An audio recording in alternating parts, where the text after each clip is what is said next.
নতুন বাংলাদেশে জাহেলি নির্মমতা, প্রকাশ্য দিবালোকে নির্মম হত্যাকাণ্ডে শোকের ছায়া। পুরান ঢাকা। ঘটনার তারিখ ৯ জুলাই ২০২৫। সংবাদ প্রকাশ ১ জুলাই ২০২৫। বাংলাদেশের বুকে আবারও দেখা গেল এক নির্মম দৃশ্য, যা শুধু মনুষ্যত্বকেই প্রশ্নবিদ্ধ করে না, বরং আমাদের সভ্যতাকেও লজ্জায় ফেলে দেয়। জাহেলি যুগের নির্মমতা যেন ফিরে এসেছে এই আধুনিক সময়ে। একজন নিরীহ মানুষকে প্রকাশ্য দিবালোকে এমনভাবে হত্যা করা হয়েছে, যা দেখে চোখে পানি না এসে পারে না।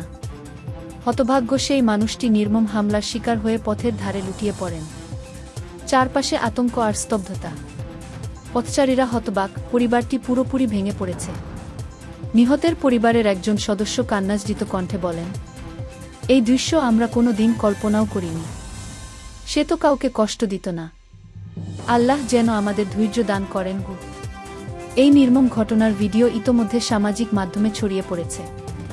দেশজুড়ে চলছে তীব্র নিন্দা, ক্ষোভ ও প্রতিবাদ। সাধারণ মানুষ প্রশ্ন তুলছে, এই নিষ্ঠুরতার শেষ কোথায়? দাবি উঠেছে, দ্রুত সময়ের মধ্যে হত্যাকারীকে গ্রেফতার করে দৃষ্টান্তমূলক শাস্তি নিশ্চিত করতে হবে। আমরা নিহত ব্যক্তির আত্মার মাগফিরাত কামনা করি এবং তার পরিবারের প্রতি গভীর সমবেদনা জানাই।